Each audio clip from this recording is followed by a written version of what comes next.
позвоночниктин аномалиясын алып келет да. Аны негизи төрөлгөндөн кийин жаш баланы билинбейт. Бала кичинеден сол жака же болбосо оң жака ийрей баштайт. Бир дагысы бери жака чыгып калган болот. Бою узун балдар кичине парта ылдый болгондуктан бүкүрөйүп отуруп калат да. 5 мүнөттүк танапис кылып койсо болот. Баланы мындай айтканда спортко берүү. Сколиоз баланын өрчүп калыптанып бүтүшүнө чейин сколиоз боло берет. Бүгүнкү күндө көпчүлүк адамдар жашоосунун бир чоң бөлүгүн компьютердун, телевизордун астында же телефон кармап өткөрүшөт. Негизи эле офистик жумуш, аз кыймылдоо жана туура эмес отуруу ушунун баары осанкага, атап кетсек, бүкүрөйүүгө же сколиозго таасир этет. Бүкүрөйүү азыркы долбоордун бир кеңири көйгөйлөрдүн бири болуп калды. Эгерде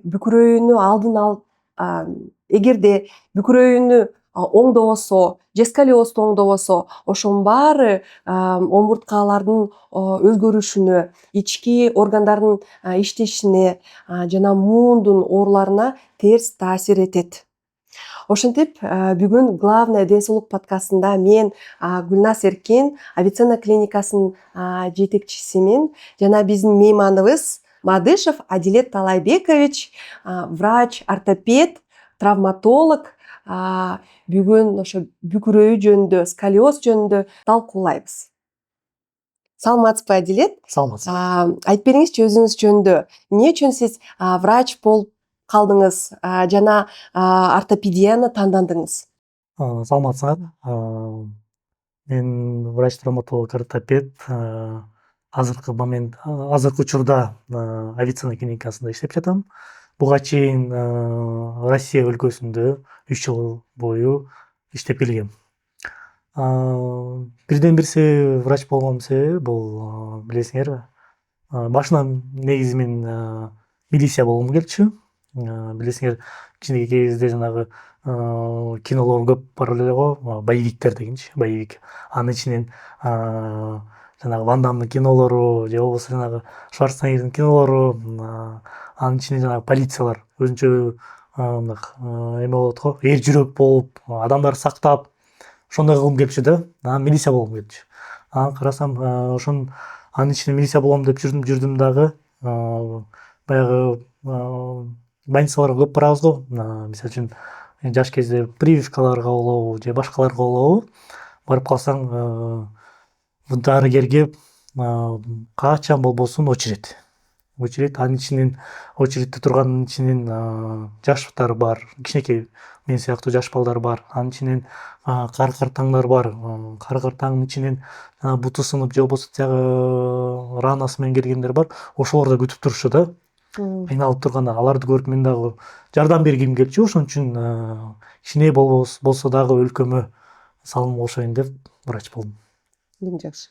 Абдан кызыктуу. Мен өзүмдү эсимде жок да, мындай очередке турган. Сиз эмнеге ошо дайыма бирөө жарым ооручу эле? Жок, кээде ооба, мисалы үчүн көбүнчөсү меники ичим ооруп калчу. Эмнедерин себептерин билинген деле жок. Ата энем менен көп барчумун больницага. Барганда сиз, наверное, шаар жергесинде өссөңүз керек. Ошон үчүн очередь болбосо керек. Айыл жергесинде постоянно очередь. Врачка очередь. Ошондуктан ошо очередьтер мындай айтканда көкүрөккө тийип койсо керек, ошол үчүн да ушул экен. Мүмкүн. Эң кызыктуу милициядан врач болуп калганыңызга. Сиз ошол темага өтөйлүк. Сколиоз, анан бүкүрөйүү деген бул бир нерсеби же бул ары башка нерселерби? Так, туура айтып кеттиңиз, бул эки башка нерсе. Көбүнчөсү эле адамдар бир нерсе деп ойлойт, бир эле оору деп ойлойт. Сколиоз десе эле бүкүрөйүү экен деп ойлойт. Бүкүрөйүү десе бул сколиоз экен деп ойлойт да. Эки башка себеп, потому что анткени бул оорулар биринчиден бул сколиоз тубаса болушу мүмкүн. Бүкүрөйүү болсо жашоосунда пайда болчу оору да. Сколиоздун бир айырмачылыгы бул жөн эле капталга, позвоночниктин, омурткалардын капталга ирейиши эмес, анын ичинен фронтальный плоскость деп коет. ошонун ичинен быралып кетиши да, быралып өсүшү. Бүкүрөйү болсо жашоодогу фронтальный плоскостьта жөн эле ийрейишү да. Түз позвоночниктин өсүп атканда, туура эмес отургандан, туура эмес кыймылдагандан, өскөндөн ийрейип кетиши да. Анан сколиоздун өзүнүн себептери көп, аябай көп. Биринчиден бул врожденный деп коет, тубаса. Мисалы үчүн врожденныйда бала жатында жатканда биринчи 3 айлыкта позвоночниктин өрчүсү пайда болот да. Мисалы үчүн 6-7 неделядан 12 неделяда сформирование болот позвоночникчи. Ошол учурларда мисалы үчүн көбүнчөсү эле боюнда бар аялдар мисалы үчүн жөнөкөй эле оору, жана грипп менен ооруп калышат да. Грипп менен ооруп калышат, же башкалар менен оорушат, же болбосо оор көтөрүп коет, ар жак бер жак кылып коет. Ошондон ошол позвоночник өсүп келатканда нарушение кетет. Дагы ошондон позвоночниктин аномалиясына алып келет да. Ошондуктан ошо ийрей баштайт позвоночник. Аны негизи төрөлгөндөн кийин жаш баланын билинбейт, көбүнчөсү билинбейт. Анан бала өсүп баштаганда кокустан эле байкап калышат да. Кокустан байкаганда кандай болот? Мисалы үчүн бала кичинеден сол жака же болбосо оң жака ийрей баштайт. Отурганы туура эмес отура баштайт. Андан дагы бир далысы бери жака чыгып калган болот. Ошондон гана байкашат. Ага чейин ал учурда уже бала 5-6 жашка чыгып кетет да. 5-6 жашка чыгып кетет. Мен 3 балам бар.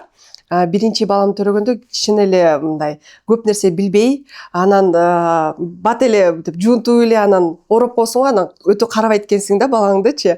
Экинчи 3 менен уже мынтип ары карап, бери карап, анан позвоночниги омурткасында карап, анан дагы врачтар айткан болчу да, моюнун түз кармаса башын, ошондо түз дагы болот деп. Бир жака дайыма кыйшап турса, ошондо мүмкүн ошо бир дагы белгиси бар деп, ошосу да. Ооба, туура айттыңыз, аябай жакшы суроо болду. Анткени билесиңер, жаш баланын мышцалар, булчуңдары калптан элек болот. Ошондуктан бала бир жака кыйшайып калат да, постоянно бир жака кыйшайып калат. Анан жана жаткызганда бир жака эле жаткыза бербеш керек. Сиз айткандай туура. Анан улам алмаштырып туруш керек. Анткени деген омурткалар жаш баланыкы билесиңер өзүнчө кемирчек болот. Кемирчек болот дагы өсүп атканда бат калыптанып кетет да. Ошого жанагы сиз кыйшайып жаткызган болсоңуз, ошого көнүп калат.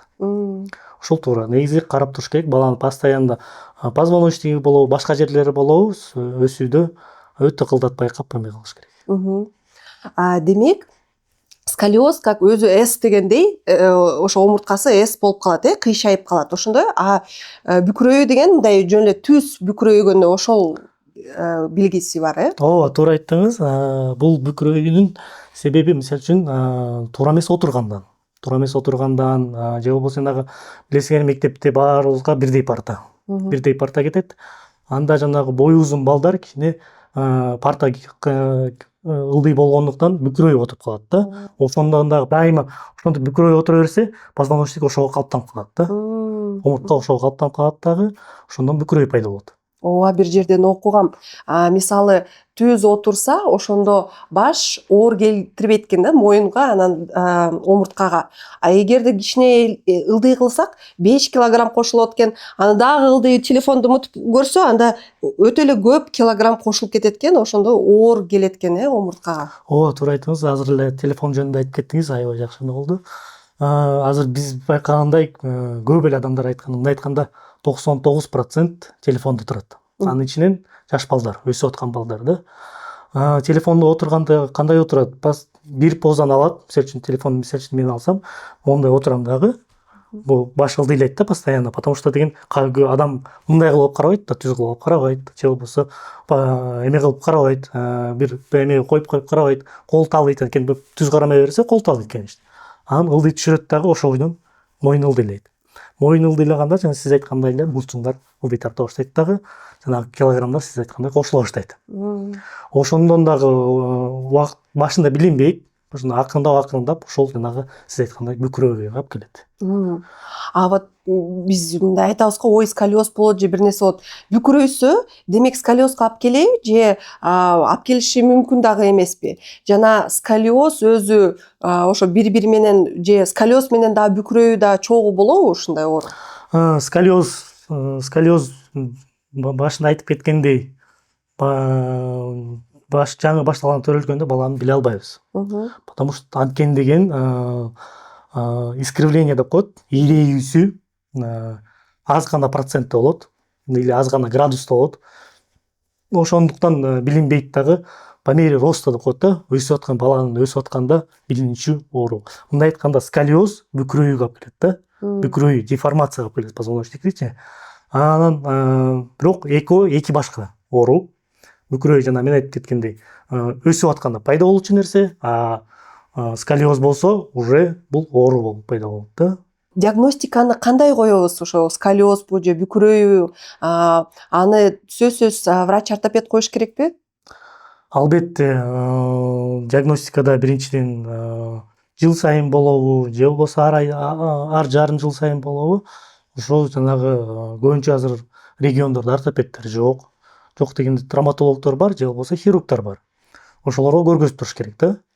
Анан өзүңөр деле көбүнчөсү ата энелери мындай кокустан эле байкап калышат. Анткени деген жанагы бала мен айткандай бир капталга ийрей баштайт. Мисалы үчүн баланы карасак, артынан карасак, жанагы плечи деп коет, ийиндери оң жагы же болбосо сол жагы ылдый түшө баштайт да. Анын ичинен даалыларын карасак, бир даалысы көтөрүлүп калган болот.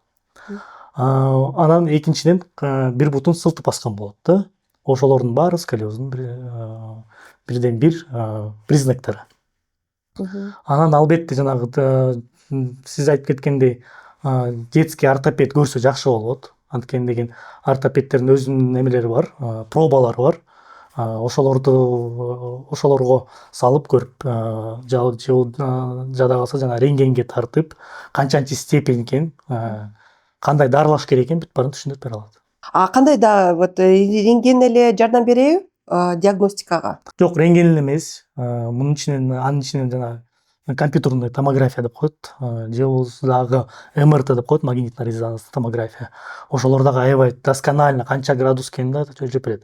Бирок азыркы учурда айыл жергесинде көбүнчөсү эле эмне аппарат бар? Рентген аппарат бар. Эң жөнөкөй метод бул рентген.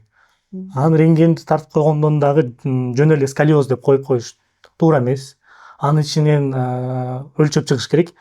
По методу Кобба деп коет. Бул америкалык ортопед болгон. Ошо Коббанын тестине салып өлчөш керек.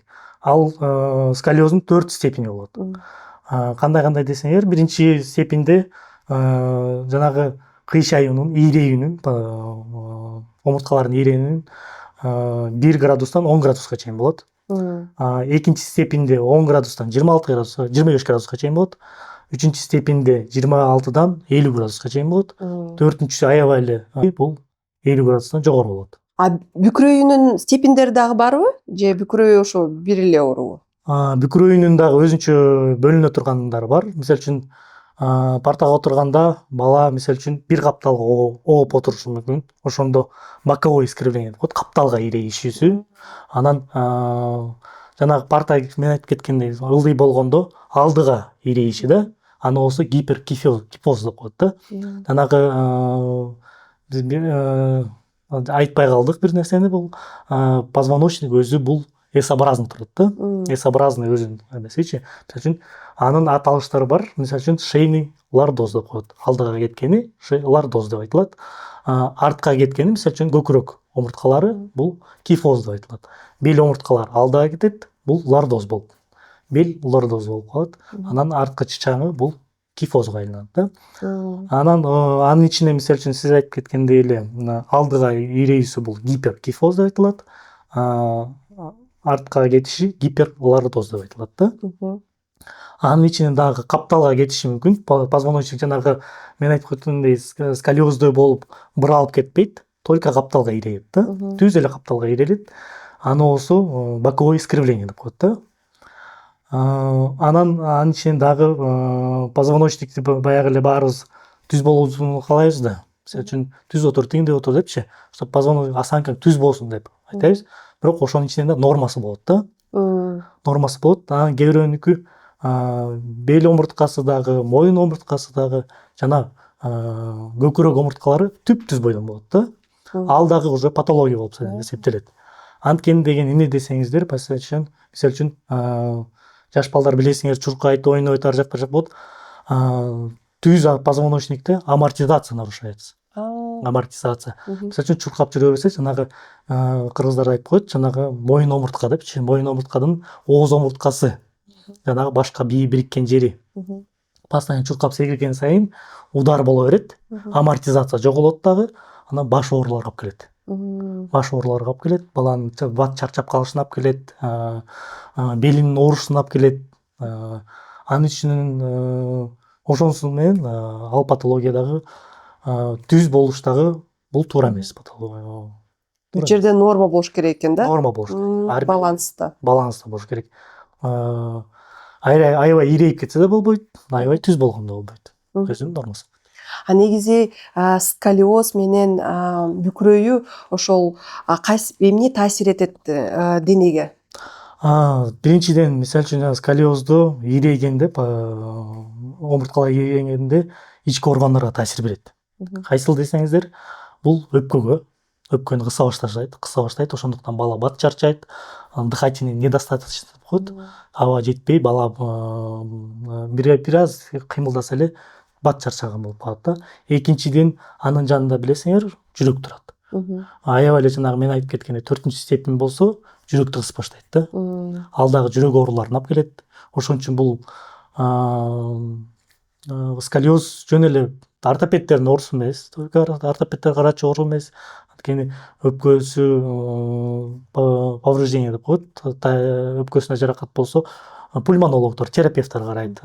Жүрөгүнө эметсе, кардиологдор карайт. Ошон үчүн комплексно даярдаш керек да баларды. Комплексно караган оору. Дагы вот мисалы биз билебиз, моюндун омурткалары же нервтери кысылып калса, көзгө да таасир этет, ошондо айтып кетсеңиз. Ооба, албетте, бул жанагы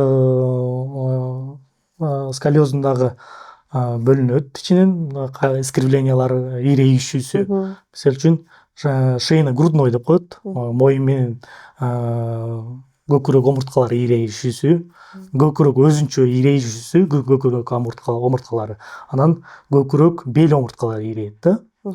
Анан бел омуртка чычаң болуп төрткө бөлүнөт. Ошонун ичинен жана сиз айтып кеткендей, моюнга таасир бергени бул шейный деп коет, моюн омурткалары ирейип баштаганда. Ал болсо жанагы биз билесиңер, ар бир эмеден позвоночный нервтер чыгат. Позвоночниктин жанынан шейный отделде сосудтар деп коет, кан тамырлар өтөт. Алардын баары мээге кан баруунун начарлатат, жана сколиоз начарлатат дагы. Баш ооруга алып келет биринчиден. Экинчиден, сиз айтып кеткендей зренияга, көз көрүүнүн начарлашына алып келет. Анан жана неврологический деп коет, кан тамырлар ирейгенде кандын айлануусунун начарлашына алып келет дагы. Ошондон көп ооруларга, баш ооруларына алып келет. Ооба, биз эсимде, биз бир подкастты тартканбыз, Ажар айым менен, ал массажист. Анан ага ошол ортопед, жок, окулист жазып бериптир, массаж керек депчи, ошо моюн жакты. Анан өзү пациент мындай кичине келип айтыптыр да, недовольство мененчи, эмнеге мага ошо массаж жазып берди, мен көзүм ооруп атса депчи. Анан ошол Ажар айым массаж кылып, анан курс өткөндөн кийин өзү пациент өзү түшүнүптүр, эми ооба мен жакшы көрүп баштадым, башкача ачык краскаларды көрүп баштадым депчи. Ошондуктан көбүнчө вот элдер билбейт, что бүт организм бүт баары байланыштуу экенин. Албетте баары байланыштуу. Жөн эле позвоночник өзүнчө турбайт, же болбосо нервтер отдельно турбайт. Ошондуктан силер биз билгендей эле омурткалардын ортосуна билесиңер, жүлүн деген мээңин уландысы бар. Ошонун баары жанагы сиз айтып кеткендей жөн эле гана нервтерге эмес, баш ооруга жана ички органдарга таасирин тийгизет деформация. Азыркы жашоодо телефондорду таптакыр ала албайбыз. Ошо чоң адамдарга, балдарга бүкүрөйүүдөн күрөшүүгө эмне кеңеш бересиз? Албетте, бул сиз айтып кеткендей эле телефондорду эч качан ала албайбыз, потому что анткени деген өзүбүз деле колдонуп атабыз, билебиз кандай экен телефон экенин. Телефондон азыр баары зависить этип калды да. Жашоонун баары телефон болуп калды мындай айтканда. Биринчиден кеңешим бул телефонду кароонун азайтуусу. Мисалы үчүн ата эне балага определенный, мындай айтканда, чектелген убакытта гана телефонду берүү. Канча мүнөт ошо чектелген? 10 мүнөтпү же жарым саатпы, 1 саатпы? Мисалы үчүн чектелгенде дегенде жарым саатка чейин. Да, жарым саатка чейин. Анткени жарым сааттан кийин бала туруп кыймылдаш керек. Бул кыймыл дагы баланын өрчүшүнө, түз өтүшүнө жана бел омурткаларынын түз өтүшүнө жакшы таасирин берет да. Сиз билгендей эле биз кичинекей кезде телефон жок кезде эмне кылчубуз? Тышка чыгып эле мектептен келгенде эле чуркап чыгып эле ойночубуз. Ойногондо жанагы чуркамай эме анан мектепте жүргөндө деле мисалы үчүн азыр көп балдар танаписке чыкканда телефон карап калышты да, телефонго отуруп калышты. Биздин учурда телефон жок кезде биз сразу эле эшикке чыкчубуз, кыймылдачубуз. Кыймыл бул кан айлануунун же башка нерселердин жакшырышына алып келет. Анан ошо жана мен айтып кеткендей, биринчиден телефонду азайтуу, күнүнө хотя бы ортолоорунда кыскартуу. Мисалы үчүн жарым саат карадыбы, бир саатка же болбосо жарым саатка бир башка иштер менен алек кылдыруу баланы. Анан экинчиден жанагы биз билесиңер, ата эне өзү үйрөтөт. Ата эне өзү үйрөтөт. Кичинекей кезинде бала кичине ыйласа эле телефон бере салат да. Сиздерде деле болсо керек андайлар. Албетте, мен дагы киши адаммын. Анткени деген баланы сооротуш үчүн телефон бере калат дагы, бала ошого көнүп калат. Ал бала ошол өсүп атканда телефонго көбүрөөк отура баштайт биринчиден. Мисалы үчүн адам бир нерсеге көнүп кетиш үчүн 20 эле күн керек экен да. Анан мисалы үчүн балага күндө берет, балага телефон кичине эле ыйласа телефон бере калат дагы, ошондо бала көнүп калат дагы, ошо баланын өтүшүнө зыян тийгизет. Жөн эле гана отурууга, осанкага эмес, зренияга деле, анын ичинен ички органдардын бала кыймылдабагандыктан сөөктөрдүн ийренишине алып келет. Өткөнкү подкастта айтып кеткенде угуп калдым, көрүп калдым. Жанагы адамдар кыймылдабаса сөөктөрдүн бортон болушуна алып келишине ошол дагы себепкер болот. Муун ооруларына дагы. Албетте. Эми демек вот ошо кыймылдаш керек. Демек ошо жарым саат сайын эле кичине кыймылдаса, кичине зарядка кылса ошол денеге пайдалуубу же канча убакытта зарядка кылып турсак болот деп сунуштайсыз? Мисалы үчүн сиз жарым саат деп азыр эмеге келип калдык. Жарым саат сайын туруп, мисалы үчүн чоюлуп дегендейчи, кандайбир кичине болсо дагы чоюлуп, ары бери басып, же башка эме менен алаксып, мисалы үчүн үйдө кыла турган жумуштар көп да, майда чүйдө, үй жыйнамай, ошолор менен да алаксыш керек да адамчы. Ошого алаксыса, бүкүрөйүнүн бир кичинеден болсо дагы бүкүрөйүнү алыстатат. Мындай айтканда, бүкүрөйүн алыстатат. Демек баарыбыз деле үйдө эле эмеспиз да, офисте дебиз, Мен ойлойм бул ошол жакшы адат кылсак жакшы болот эле. Мына коллегалар менен чогулуп, ар бир жарым саат болбосо деле 45 мүнөт, 1 саат будильник коюп, чоюлуп, сиз айткандай, кичине мындай зарядка кылып койсок деле канча 10-15 мүнөт жетеби? Албетте, жанагы көбүнчө эле азыр офистерде отуруп калдык компьютер алдында. Анын ичинде жанагы баары эле отурганда, бир отурганда жумушка кирип кетет дагы, өзүн унутуп калат дагы. Анан сиз айткандай туура бир 45 мүнөт болобу, 1 саат болобу, учурунда танапис деген сыяктуу 5 мүнөттүк танапис кылып койсо болот. Анын ичинде ошо жанагы определенный упражнениялар бар. Ошол упражненияларды кылып койсо эле сколиоздун профилактикасы деп эсептесек болот. Эң жакшы. Дагы кайсы алдын алуу жолдору бар? Дагы кандай десеңер, бул баланы мындай айтканда спортко берүү. Ар бир баланы спортко бир нерсеге кызыктыруу. Анткени спортту билесиңер, ар бир спорт булчуңдардын чыңалышына алып келет. Мгм. Бирден бир себеби сколиоздун ошо булчуңдардын дряблый деп коет, слабый болгондуктан сколиозго алып келиши мүмкүн. Мгм. Ошон үчүн дагы бизде көбүнчөсү көп шаар ичинде көп мисалы үчүн плавание деп коет, сүзүүгө берип койсо болот баланы. Же болбосо ар кандай спорттун көп түрү бар. Көп ошол спорттордун көбүнчөсү сколиоздун профилактикасы. Мгм. Негизи эле балдар көбүрөөк сколиоз бүкүрөйү менен ооруйбу же чоң адамдарбы? Же мындай айырмасы жокпу? Бул сколиоз баланын өрчүп калыптанып бүтүшүнө чейин сколиоз боло берет. Мгм. Сколиоз боло берет. Бүкүрөйү болсо ошол жанагы бала өсүп атканда, өзүбүз мындай айтканда баланы туура эмес отургандан эме болгондон пайда кылдырып алабыз да. Анан мындай эсептегенде, конечно, бул балдар, жаш балдарда көбүрөөк болот. Жаш балдарда көбүрөөк болот. Анткени мындай айтканда омуртка калыптанып элек болот, кемирчек болот, өзүнүн ордун таап аткан болот да мындай айтканда. Чоң кишилерде уже калыптанып калган, сөөк катып калган, ал сколиозго же болбосо бүкүрөйүгө алып келиши мүмкүн, бирок сколиозго алып келбейт. Демек сиз айттыңыз, балдарды профилактика кылыш үчүн, диагностика кылыш үчүн жарым жыл, бир жылда бир жолу ортопед, детский ортопед травматологко көрсөтсө жакшы болот. Ооба, туура, туура. Негизи эле сколиоз, бүкүрөйү, витаминдер жетишпестигинде негизи эле бүкүрөйү ооруларда, сколиоз оорусунда витаминдер кайсы ролдорду аткарат? Витаминдер чоң ролду ойнойт. Анын ичинен витамин D. Биз билгендей эле, если бала витамин D жетишпесе, сөөктөр жумшара баштайт. Ошонун ичинен эле жанагы билесиңер рахит оорусу. Рахит оорусу бул сөөктөрдүн жумшарып кетиши да, жумшарып кеткенде баягы бала отура баштайт, же болбосо тура баштайт, жүргүлөй баштайт, кыймылдаганда уже сөөктөр ийрей баштайт. Анын ичинен айта кетчү нерсе, бул мисалы үчүн бала төрөлгөндө эле 1-2 ай өткөндөн кийин ата энелер отургуза баштайт да. Бул да туура эмес.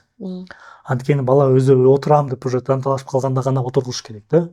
Анткени если ошол жаш кезинде эртерээк отургузуп койгон болсо, мисалы үчүн 2-3 айында, 4-5 айында отургузуп койгон болсо, ошол сөөк кичине каты элек болот дагы, ошол дагы искривление, ийрейүүсүнө позвоночный сколиозго алып келет. Сиз эң кызыктуу нерсени айттыңыз, тезирээк отургузат депчи ата энелери. Азыр актуалдуу жана ходуноктор дагы бар, ошого бала басса элек болсо деле ошо отургузуп коюшат, ошо менен үйрөнүп кетет деп.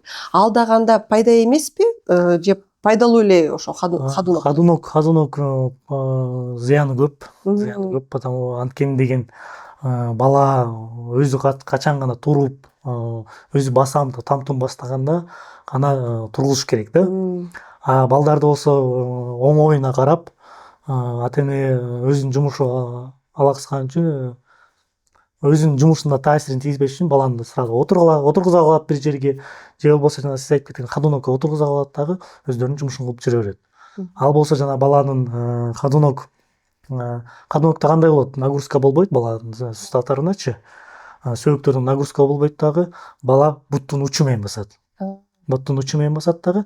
Мисалы үчүн ходуноктон алып бер жакка койсо, бат-баттан жыгыла баштайт. Анткени деген бала көнүп алган да. Көнүп алган, буттун учу менен кыймылдаса эле жанагы чыгырыктар жүргөн.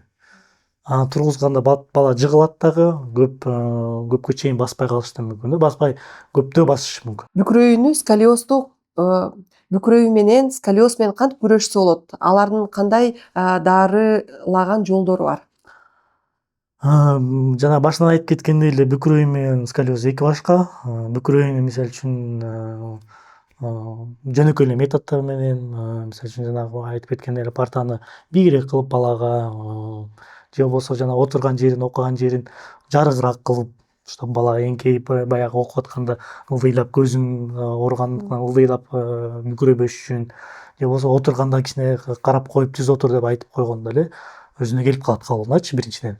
экинчиден жанагы тренировкада коет, машыгуулар жанагы булчуңдар жанагы дряблый жана слабый болуп калганда мен айтып кеткен жанагы спорт секцияларына берип койсо эле кадимкидей өзүнүн түзөлүп кетет.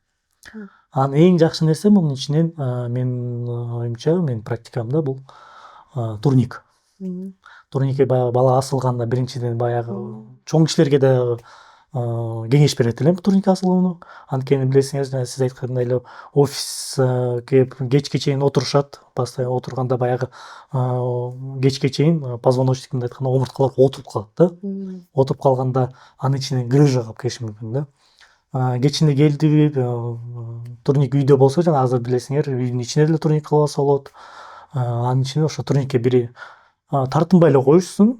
Жөн эле асылган болсо, разгрузка деп коет, кайра калууна келип калат да. Омурткалар асылганда өзүнүн адамдын салмагын ылдый тартат дагы, өзүнүн калууна келип калат. Анан ошол турниктер осанканын же болбосо жанагы сколиоздун профилактикасына алып келет да, жакшы. Чоюлганда позвоночник ордуна келет дагы, жылышып кетпешине себептери болот да. А сколиоз менен кантип дарыланабыз? Сколиоздун өзүнүн эмесине, степенине жараша болот. Мисалы үчүн жана биринчи, экинчи степеньде, если эрте байкалып калган болсо, жаш бала болсо, жыл сайын физлечение деп коет, массаж, анын ичине жанагы корректор осанки деп коет, өзүнчө жана корсеттерди тагынса, мисалы үчүн оор жүктөрдү көтөрбөй ошондон эме кылса, түзөлүп кетет. Так аягына чейин түзөлбөйт, конечно, бирок жашоосуна таасирин тийгизбейт. Жанагы айта кеткендей, жанагы ички органдардын кысылышына алып келбейт. Жана 3-4 степеньде болсо, биринчиден жанагы физлечение, массаждарды көрүш керек. Ал болбой дагы эле ички органдарга таасирин тийгизип атса, бул только операциялык жол менен түзөлөт. Түшүнүктүү. Бир эки суроо оюмда келди да. Массаж кылып атканда кээ бир массажисттер мынтип тарсылдатып, мынтип кырч деп ошо бир нерсе кылып беришет да. Атлантты тартышат башты, анан же дагы ошолор вообще туурабы же туура эмеспи? Мен абдан корком да, бир нерсе сындырып алабы депчи. Аябай жакшы суроо болду. Көп эле азыр ошондой видеолор аябай тарап кетти. Ал сколиозду эч качан түзөй албайт, биринчиден түзөй албайт. Ал жанагы түздөп жаткандары болсо, бул туура эле позвоночникти, кээ бирде жылышып кетет позвоночник, ошолорду түзөп аткан болот да. Эч качан андай методдор менен сколиозду түзгөнгө эч качан болбойт. Ал наоборот травматизация деп коет, травмага алып келиши мүмкүн дагы. Жанагы ооруп аткан позвоночник огош бетер ооруп, кыйналышына алып келет. Андай методдорго айтарым барбагыла. Сколиозду эч качан түзөй албайт. Демек, андай массажга барбаш керек, барбаш керек. Сколиоз деп коюлган, если диагноз коюлса, андай методдорго барбай эле койгон жакшы. Мына жөн эле сколиоз жок болсочу, мындай бара алсам болобу же ал дагы таасир этеби? Ал дагы таасир этет, потому анткени деген позвоночник өзүнүн ордунда турган болсо жылдырып коюшу мүмкүн. Жанагы уруп согуп, ар жак бер жак кылып атканда мягкий ткань деп коет, же болбосо нервтер кетет, ар бир позвоночниктен чыгат дагы, ошолордун кысылышына алып келиши мүмкүн. Шишиктерге алып келиши мүмкүн, позвоночниктин ичиндеги шишиктерге алып келсе, ал эмне кылат? Жүрөндү кысып коет. Жүрөндү кысып койсо, билесиңер, кайсагынан кыскан болсо, ылдый жагынан уже иштебей калат. Түшүнүктүү. Дагы сиз корсеттер жөнүндө айтып кеттиңиз, мен билем, биздин коллегабыз өзү билбейм, диагноз ортопедке барбаптыр. Өзү менен эле жанагы корсет сатып алат экен, анан мындай түз басыш үчүн кийип алат экен. Ошол туурабы же туура эмеспи? Ал туура эле. Мисалы үчүн жана бүкүрөйүнүн бирден бир дарылоосу деп коебуз. Ошол корсет да. Корсет кылганда, корсетти дагы мисалы үчүн кечке чейин тагып жүрө бербеш керек да. Ал дагы позвоночниктин жанагы мышцалардын кысылышына алып келет. Күнүнө 3-4 сааттан кылыш керек да. Күнүнө 3-4 сааттан тагынып, кайра чечип, кайра тагынып, ушуна эс алып туруш керек. Ал да туура, ушундай болуп дарыланса болот. Өзүңөр деле алсаңар болот, бирок если бүкүрөйүү деген диагноз коюлса, Андагы өзүнүн размендери болот. Кандай жесткость деп коебуз, катуулугу же болбосо өзүнүн жанагы полужесткий жанагы бөлүнөт да ичинечи. Ошонун ичинен дагы ортопед тандап бере алат. Демек, өз алдынча сатып алса дали болот, бирок ортопед сунуштаса өзүнүн размерин, жесткостун, анда ошонусу жакшыраак болот деп, Албетте. Мен бир жерден тескери уккам. Корсет кийип алсаң, анда могул булчуңдары, могул жерде эмне бар? Кандай булчуң? Төш булчуңу. Төш булчуңдары иштебей калат депчи, өзү менен эле тартылып турат. Тескери төш булчуңдарын иштетиш керек депчи, анан өзү менен осанка түздөлөт депчи, ошону уккан болчумун да. Корсет ошон үчүн тескери таасир этет. Анткени төш булчуңдар иштебей калып, анан дайыма эле ушундай болуп каласың депчи. Жок, андай ал туура эмес. Биринчиден, жана мен айтып кеткендей, өзүнүн убактысында гана таңыш керек. Постоянно жатканда дагы же болбосо үйдө болобу, сыртта болуп постоянно таңса, ал дагы сиз айткандай зыян, конечно, албетте бар. Кайсы позада окуш керек, кандай позада укташ керек? Кээ бирлери ичине жатып алып уктагысы жакшы көрөт. Ошол туурабы? Ошолорду айтып бериңизчи. Уктоо боюнча айтып кетейин бир сире. Уктоо боюнча биз азыр көбүнчөсүн билесиңер, жумшакка жаткысы келет адамдар, көбүнчө адамдар. Азыр көп кроваттардын баары аябай эле жумшак, алар туура эмес. Желательно ортопедический матрастар бар, специальный, же болбосо биз билгендей эле жана жерге жатуу да. Жерге жатуунун көп пайдасы бар. Анткени деген биринчиден жанагы сколиоздун профилактикасы же бүкүрөйүүнүн профилактикасы болуп эсептелет. Экинчиден жанагы катуураак жерге жаткан адам бир позада жата албайт да, кыймылдайт, тый каптал кыймылдайт, оң каптал кыймылдайт дагы. Ошол учурда массаж да болот да, болчу катуу жерге жатуунун. Анан сиз айткандай азыр окуу, мисалы үчүн окуунун кандай туура окууну деп айтсаңыз, бир позада окуп отура бербеш керек кечке. Анткени бир позада отурганда адам позвоночниктер, булчуңдары тырышып баштайт. Ошол дагы арткы моюндагы моюн омурткаларына, анын ичинен бел омурткаларына таасирин тийгизет. Бир жарым саат сайын же болбосо 15-20 мүнөт сайын алмаштырып туруш керек. Анан желательно столду бийигирээк кылыш керек да, чтоб көргөндө көз жетке турган, чтоб баш ылдыйлабагыдай кылып, түзүрөөк жерлерге, бийигирээк жерлерге отуруп окуса жакшы болот. Эми бирден бир профилактикасы деп коебузбу, алдын алуусу, бул биринчиден бала уже жатында жаткандан баштап эле биринчи 3 айлыкта боюнда бар аялдарга кеңеш бергим келет. Бул оор сыркоодон алыс болуу. Азыр көбүнчөсүн билесиңер, айыл жергеси болобу, шаар жергеси болобу, тойлор башталды. Аяка келиндер болобу, кыздар болобу, жукарак кийинип барат.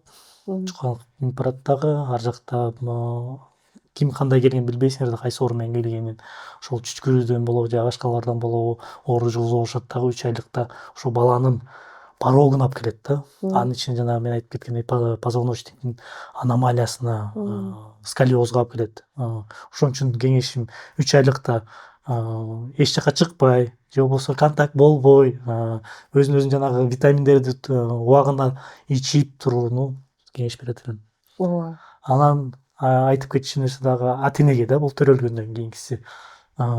Жарым жыл сайын болобу барып көргөзүп, ортопедке көргөзүп, же болбосо жанагы байкап түзө турабы, партасы кичинекей эмеспи, ошолорду байкап туруш керек.